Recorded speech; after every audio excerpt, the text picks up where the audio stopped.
What do I have here in my hand today? I have a book. I can't read it. It's in Turkish. I ordered it from Turkey. It's a so-called Black Book of Talat Pasha. Talat Pasha, as you know, was the chief architect of the Armenian genocide. In his youth, he was a telegraph operator. When he was minister running the country as one of the three dictators, he had a telegraph machine in his home.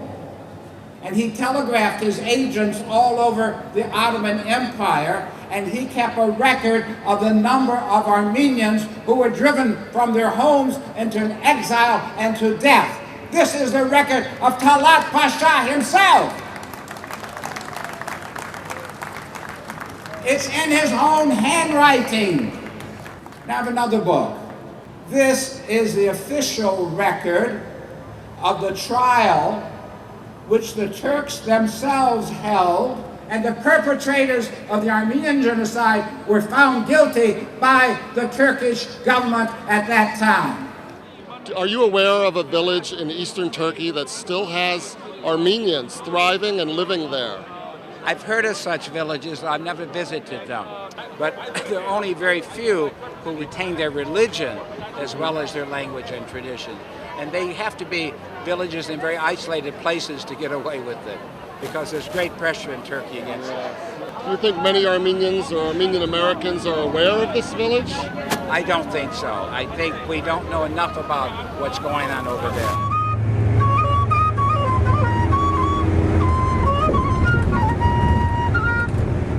We are approaching Vakifli. This village is completely Armenian and participated in the defense of the Musada.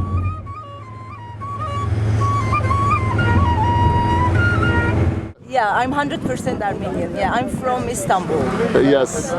My father is from Yozgat and my mom is from Sivas. And you came here. Why did you come here? I came to see Vakifli, you know. Just only Armenian village in Turkey. Yes.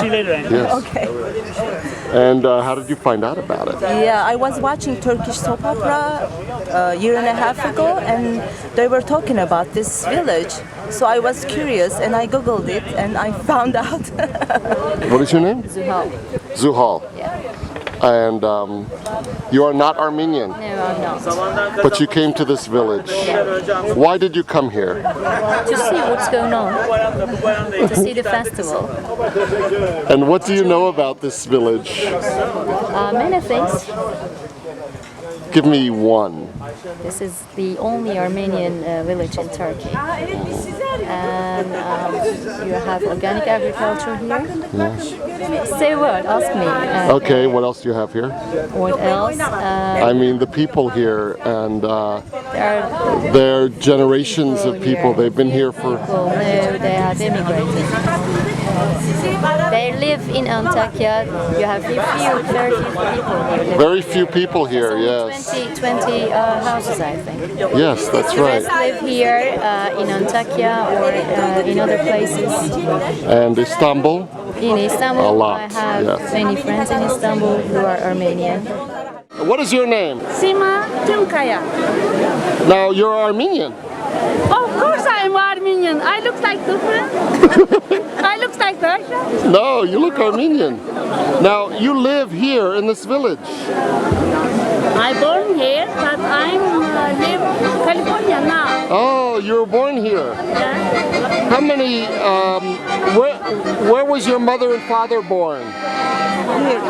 Here. My grandma and grandpa from here, and my grandpa from here. And so, how do you feel about being here? How do you feel? So sad, Sad or happy? sad and happy, both at the same time. My name is Üner. I'm a Turkish citizen. I don't speak Armenian, but we came here to follow this wonderful festival of the Vakifli village.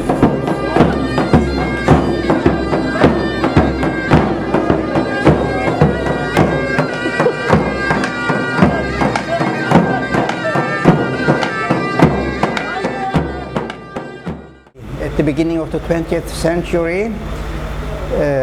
This was the time when the Ottoman Empire was losing most of its territory because all ethnic groups were fighting for their independence. When 1915 was approaching, also Armenians wanted to create their independent country where in the eastern Anatolia they have been living for the past 3,000 years. That was about 2,000 years before Turks ever moved into Anatolia. They were scared that the Armenians would partition the eastern part of the country, and they created a crazy idea. This was to evacuate all the Armenians living in the eastern part of the country into Syria, but the desert part of the Syria, which was not quite livable at all. And the government had promised the land and belongings and wealth of the Armenians to those who would attack and kill them. So it was actually a free-for-all. As much as you kill, you earn factory or land or houses and whatever. He's saying that the mayors of all 6 villages received a letter from the government, and it said, you collect all the people and go down to the desert. That's the order, the destination. And the people said, we either go there to die or we stay here. They have received information that this ad hoc army was approaching them. The army would start evacuating them. And they said, of course they will kill us. Even if they don't kill us, we cannot survive the long walk into the desert. We should resist them. An Armenian who was living in France returned to his family's house. They were a rich family, and found himself in this difficult problem. He said, we can do it. He had military experience because he had served in the Ottoman army as an officer some years ago. So they decided to get on top of the Moses mountain. The Turkish name is the Musa Dağı. He's saying he was 1 year old when they moved up to the mountain. 40 days they were over there. And they dug these trenches. They carried their materials. They did not have many arms, many rifles. They had only hunting rifles. They took everything, all provisions, whatever they can, mattresses and sheep and food up to the mountain. And then they said among themselves, why don't we know that Cyprus is under British occupation? Why don't we send somebody from us to Cyprus to tell the British that we are stranded here? So somebody has cut down trees and somehow was able to construct a boat. And with this boat, the man was hoping to get to Cyprus. And the warships saw this little boat and took the person on board. And when the Turkish army came, they were ready to resist. Then they got ammunition and they became stronger. They even acquired 2 cannons, 2 German cannons. And this resistance lasted for 40 days. but the Turkish government was sending more and more soldiers. At the end, it became obvious that they could not resist anymore. They knew that a joint French and English navy was patrolling in the eastern Mediterranean. If they come near the shore, they could read it. So they wrote on a big piece of cloth, the Christians under distress, help. As they were reaching the shore, the whistle of a bullet passed over them and it exploded. They did not understand what was going on. After a while, another whistle, another big explosion. So it was coming from the sea. They thought, well, the French Navy has come maybe. So they went to the shore. One French ship, Le Gouchin, had arrived to the shore and it was firing. And the admiral said, we cannot give you arms or ammunition, and we cannot send soldiers to the ground. But we can do something else. We can evacuate you. And they took them to Port Said. This happened in 1915. They stayed in Port Said for 4 years. 1919, when 1919 came, the French government, who was the First World War had ended, but the French influence was existing in the Middle East and this part.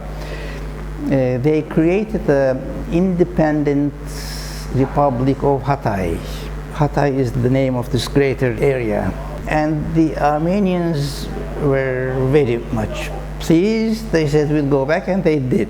The happy years lasted 20 years, at the end of which the French lifted their protection. They went back. According to a previous international agreement, a popular vote was held, and the people living in Hatay were asked, do you want to join Turkey or Syria? You cannot continue as an independent republic. They decided Turkey. So this was in 1939. A new decision was waiting for the Armenians. Again, they gathered, and most of them said, we cannot trust Turks. We should leave again. We should go away. But a smaller portion of the population said, the Ottomans are gone, because the empire had totally collapsed and so on. And the Atatürk, who was the general who founded the nation state, we can trust him. We can stay. Those who wanted to stay are the grandparents of people we now see in this village. And those who went to Lebanon. The French government bought them land there. It was actually an ancient Roman city with ruins in them. They said, you can build your city here, which they did. They've started with the church and other buildings. The name of that city is Anjar. And the grandchildren of the evacuees now live there and speak Armenian and everything. Now we come back to the Vakifli village where we are now. Every year they make a festival to commemorate these sad memories. They have singing and dancing groups which are excellent. They perform in Turkey and they go outside to perform. Yesterday we watched them with amazement and appreciation. We almost cried. We saw in this performance of the Armenian groups that they did not forget anything, and it is a proof that by force and pressure you cannot make people forget their identity. It becomes even stronger. But you see here how we live together, and we are very happy together, and we share many common culture. Yeah, you see what they do there, the food they're going to eat. Yes. Well, we all do that here in Antakya. It's We the are same no food. different, Everyone yes. eats it. We have no differences here. We live happily. Հիմա մենք մեր բարդերում ուրա, մեր դուներում ուրա մնացի, elə կոհենք, Harika. չի ծկեցինք մեր շինած բարդերները, մեր դնգաբձարերը, Hayır, çıkıyor. այդ Ղարաբաղ Atkomanı okoy. Türk կառավարությունն քիչ քաղաքականություն ունի արաբները։ Այո. Ես իմ խելքով Hayır. He is really happy and satisfied that he is back to the gardens where they planted fruit trees. He is happy that they are back in their old native soil.